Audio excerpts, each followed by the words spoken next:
Bueno, buenas noches aquí en España. Antes que nada quería agradecer al grupo venezolano de enfermedad inflamatoria intestinal y en especial al doctor Guillermo Beitia. Y bueno, encantada de participar en este congreso, en este 10º Congreso Venezolano, y para tratar un tema que bueno, nosotros llevamos ya trabajando un tiempo en varias herramientas de telemedicina, y yo creo que la situación que estamos viviendo a nivel mundial con la pandemia pues va a hacer que de aquí en adelante podamos implementar más en la práctica clínica herramientas que nos puedan ser útiles en la práctica clínica de telemedicina. La telemedicina en la enfermedad inflamatoria intestinal disponemos ya de estudios que se han ido haciendo sobre todo en la última década, y bueno, pues la telemedicina abarca un gran campo de, bueno, de tecnologías de la información y comunicación que, con el apoyo de la prestación de servicios sanitarios a distancia, pues puedes seguir al paciente sin la necesidad del contacto directo con él mismo. Existen distintas aplicaciones de la telemedicina y yo voy a abordar fundamentalmente 3 de ellas, que son las que más se han visto desarrolladas hasta la fecha en el campo de la enfermedad inflamatoria intestinal, que son la teleconsulta, la teleformación o teleeducación y la telemonitorización. Empezaremos, bueno, nosotros hicimos ya pues hace un tiempo una revisión que posteriormente actualizamos para ver cuántos estudios, qué es lo que se estaba trabajando hasta la fecha en diferentes herramientas de la telemedicina en la enfermedad inflamatoria intestinal, y vemos que en la revisión que hicimos la mayoría de los estudios que se habían publicado hasta la fecha eran estudios en pacientes que estaban en remisión, la mayoría de ellos con colitis ulcerosa, y utilizaban las aplicaciones de la teleformación, teleeducación o telemonitorización. La mayoría de estos estudios, el objetivo primario de ellos fueron valorar si había una mayor adhesión al tratamiento, si había un mayor conocimiento de la enfermedad utilizando estas aplicaciones, y si en definitiva el paciente estaba satisfecho y conseguía pues, bueno, ser un paciente experto, empoderado en su patología. Empezaremos hablando por la aplicación de la teleeducación, en la que bueno, es una aplicación que tiene que formar parte de todas las herramientas que utilicemos, puesto que se trata de un perfil de un paciente joven, un paciente en la mayoría de los casos, bueno, pues hoy en día tecnológicamente activo, y en el que bueno, pues está muchas veces buscando información en Internet, y debemos ser los profesionales sanitarios los que orientemos a los pacientes a que busquen información para tener más conocimiento acerca de su patología en webs y en portales institucionales que estén pues avaladas de calidad y con información realmente fiable. Disponemos de muchas webs, que la mayoría de, pues bueno, en cada uno de los países ya disponen de webs propias, como nosotros en Educa Inflamatoria, y estas portales son los que tenemos que nosotros dirigir a los pacientes para que busquen información. Si pasamos a la aplicación de la teleconsulta, que sobre todo a raíz de la pandemia es lo que más se está desarrollando y poniendo en marcha en la mayoría de las unidades con enfermedad inflamatoria intestinal, pues vemos, bueno, esta es nuestra consulta como cualquier otra de otra unidad de enfermedad inflamatoria intestinal, en el que por un lado tenemos la consulta presencial, en la que bueno, pues, la utilizamos fundamentalmente ahora para hacer las primeras visitas, la primera visita educacional con el personal de enfermería, y por otro lado, que es la que vamos a hablar, la consulta telemática o la teleconsulta propiamente dicha. Hay 3 modalidades de consulta telemática, como es la consulta vía telefónica, la consulta vía mail y la videollamada, que es la que más se está empezando a implementar a raíz de la pandemia. Nosotros el año pasado recogimos un poco los motivos de cuáles eran las consultas que se hacían a través del teléfono y de la consulta vía mail, y el 60% de los casos los motivos de las consultas son relacionadas con su propia patología, relacionadas con los brotes, con el manejo de los síntomas, del tratamiento que se les ha pautado, de efectos secundarios. Aproximadamente un poquito menos de un tercio de los pacientes, los motivos de las consultas telemáticas son relacionadas con pues bueno, hábitos alimentarios, dietas, vacunología, aspectos más psicológicos o de planificación familiar. Y un 10% de los motivos de las consultas pues venían siendo sobre todo administrativos, pues para la renovación de recetas, para solicitar un cambio de cita, para hacer una interconsulta a otras especialidades. Y lo que hemos visto este año, y comparando lo que llevamos de año frente a las consultas telefónicas recibidas en el año 2019, pues vemos ya que sin haber acabado este año, ya vemos que el porcentaje de pacientes que están utilizando la atención telefónica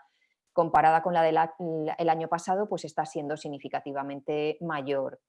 Y lo mismo nos está ocurriendo con las consultas que estamos recibiendo a través del correo electrónico. Nosotros veníamos recibiendo aproximadamente una media de 80-90 mails al mes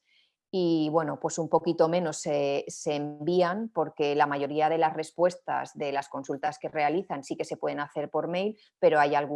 un pequeño porcentaje que hay que llamar al paciente pues porque no necesitamos más información o porque no se puede responder el motivo de la consulta en simplemente un mail. Pero vemos que desde que hemos empezado el año y fundamentalmente a partir de marzo, que es cuando empezamos aquí en España con la pandemia, pues el porcentaje de mails que recibimos en la unidad mensualmente prácticamente casi se ha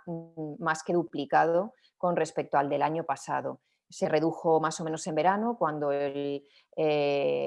porcentaje de infecciones empezaron a reducirse y vemos que ahora en esta segunda ola estamos recibiendo muchos más correos en lugar de consultas presenciales.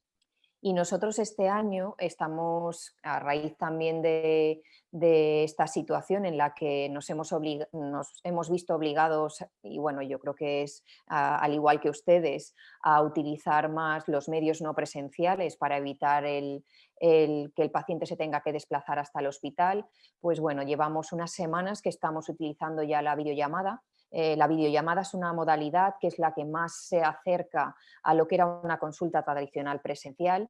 en la que nos permite pues, recuperar esos componentes no verbales que la consulta vía mail o la telefónica pues, no lo tienen. Es verdad que la videollamada hay que tener en cuenta que sí que tenemos que cumplir exactamente con la conexión, la hora de la cita que el paciente tiene, porque si no supone más trabajo, porque si no nos conectamos a la hora que tiene la cita, hay que llamarles por teléfono, avisarles que se le va a hacer una videollamada y al final supone pues una prolongación de esa consulta. Y bueno, yo creo que también esta videollamada, igual que a nosotros nos está costando también un poquito, pues necesita también una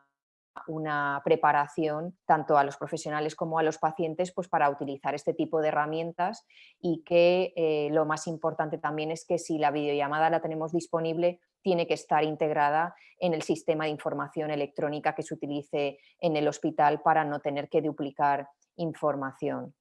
Y ya pasando a la aplicación de la telemonitorización, que es lo que nosotros llevamos trabajando ya unos años, en la que bueno, pues ya se disponen ya de plataformas, sobre todo son plataformas web en otros países, como la plataforma de Constant Care, que se utilizó fundamentalmente al inicio para pacientes con colitis ulcerosa en remisión, o la de MyIBD Coach, que también utiliza tanto Crohn como colitis, pero son pacientes que están estables, o la de TeleIBD americana. Y todas estas plataformas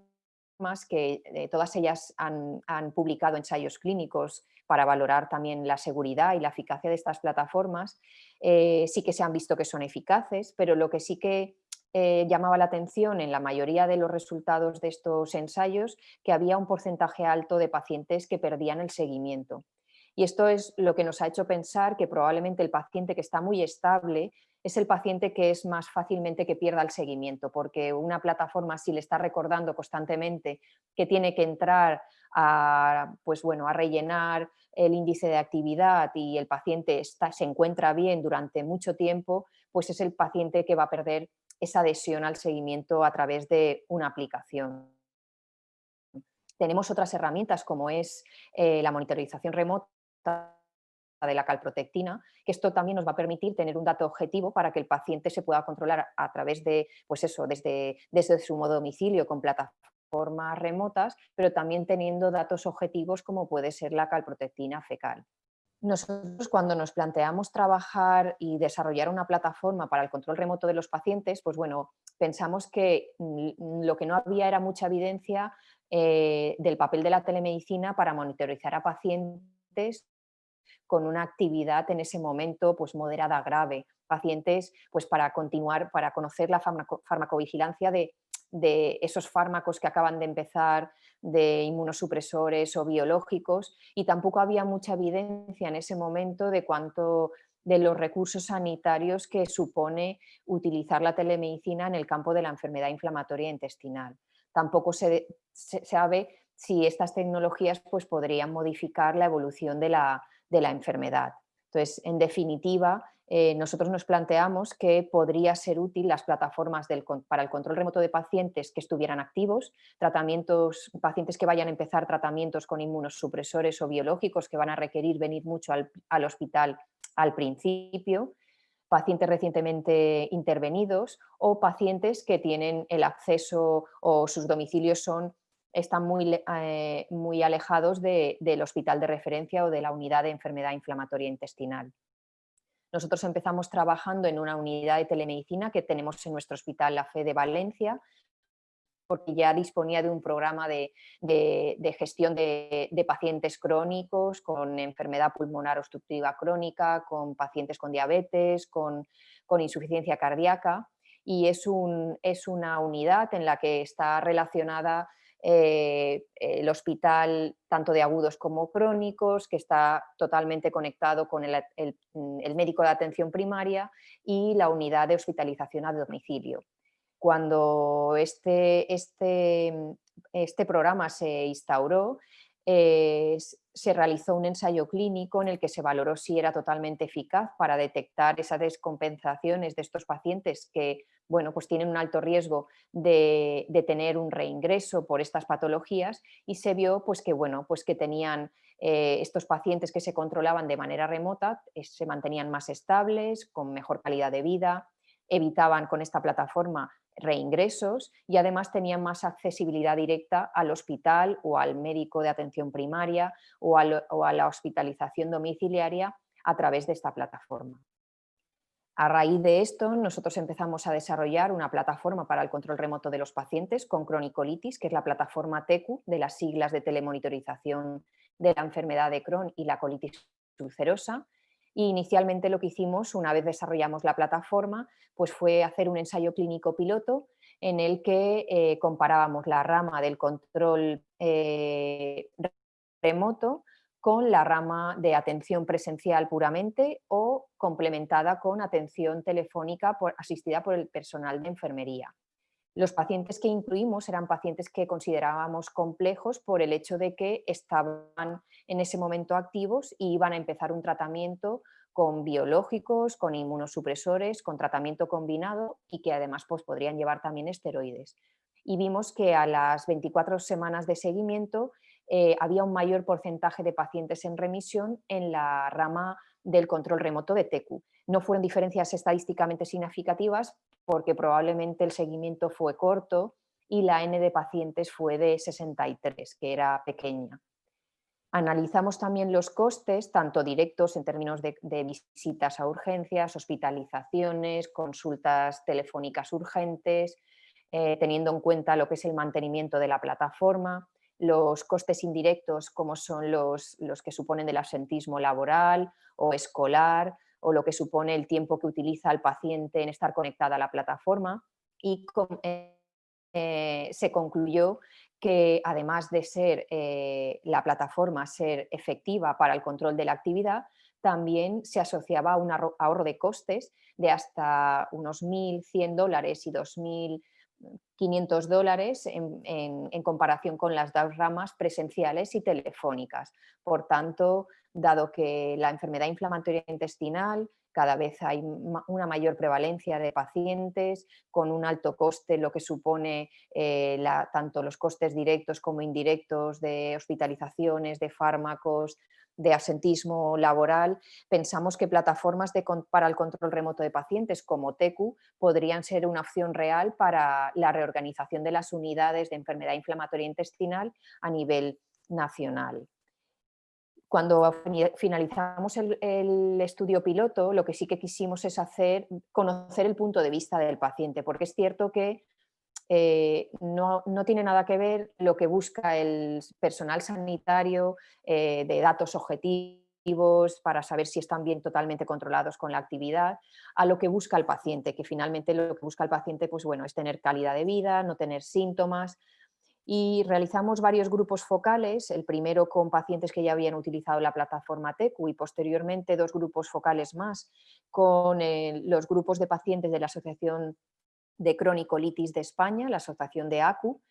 y ellos nos fueron transmitiendo pues bueno, la amigabilidad, lo que ellos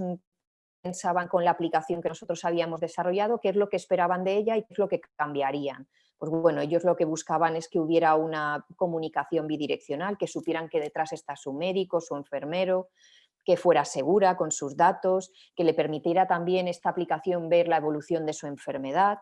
es decir, que tuvieran información sobre su historia clínica. Con todo ello, nosotros después de hacer los grupos focales fuimos modificando no solo en el diseño, porque obviamente la tecnología avanza, sino también pues eso, integrando todas esas necesidades que los pacientes nos iban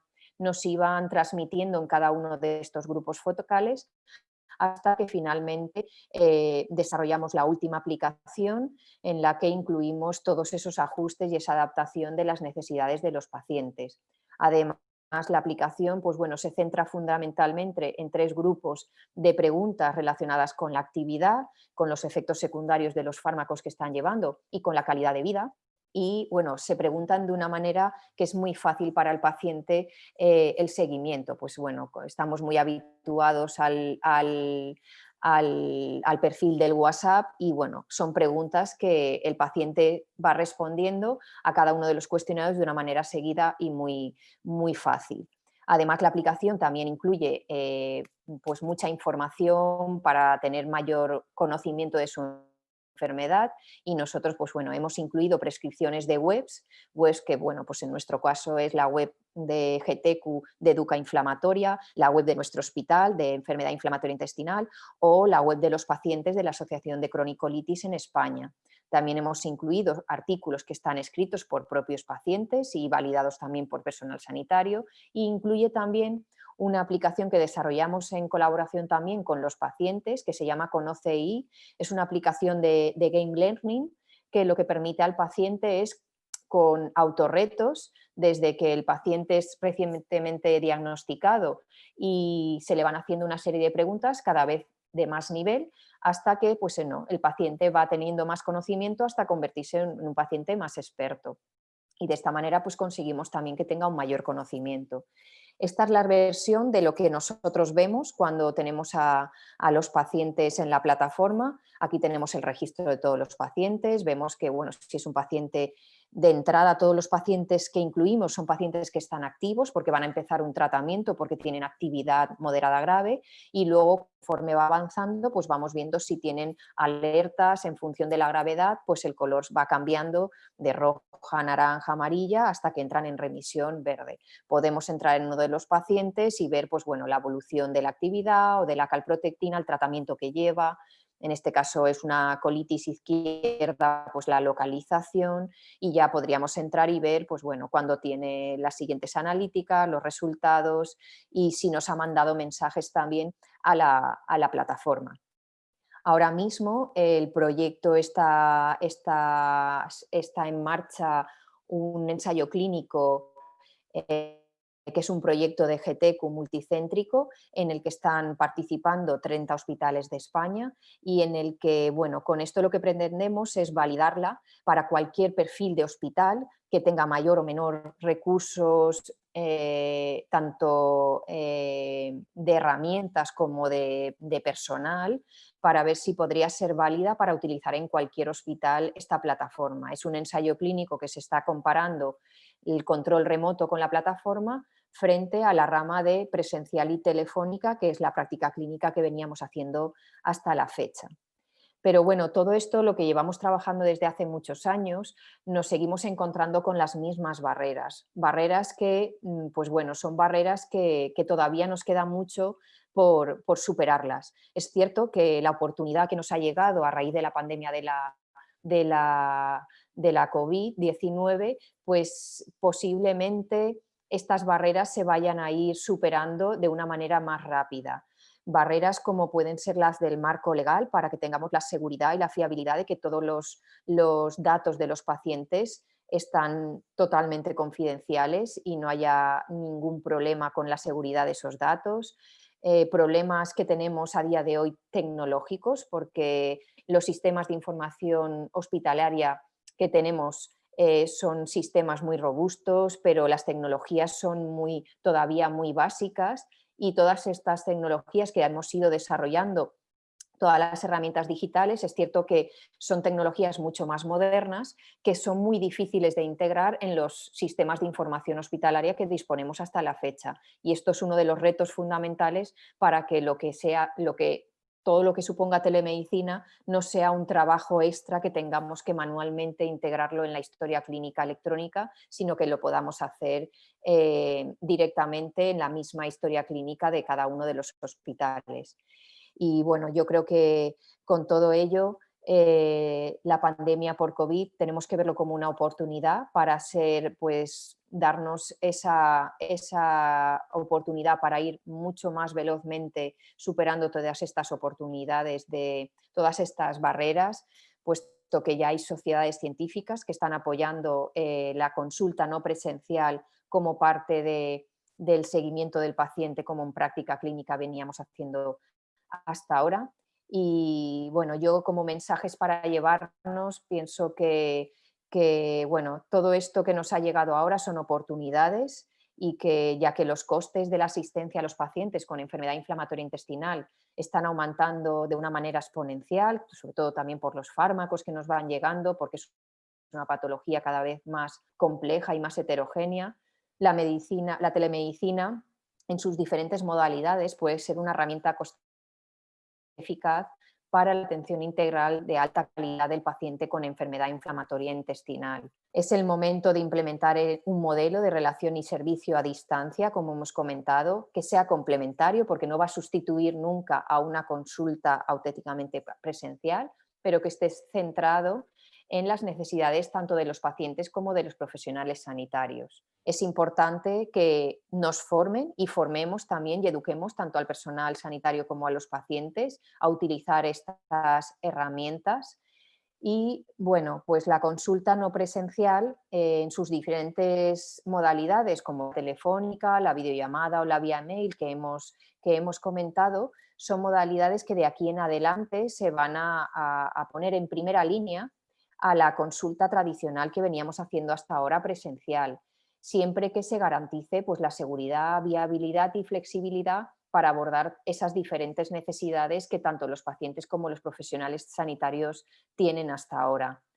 La eficacia de los proyectos de telemonitorización que se han ido mostrando y publicando hasta ahora parece muy prometedora, porque nos va a permitir adaptarnos a cada intervención terapéutica de los pacientes, evitar ingresos hospitalarios, visitas a urgencias, reducir incluso las visitas no solo presenciales, sino también telefónicas, y de esta manera también involucraremos a los pacientes y a sus familiares o cuidadores. Y bueno, muchísimas gracias por todo. De nuevo agradecerles la invitación. Aquí dejo mi mail y la web de nuestra unidad, y cualquier cosa que podamos ayudarles desde aquí, nosotros encantados de poderles ayudar. Muchas gracias.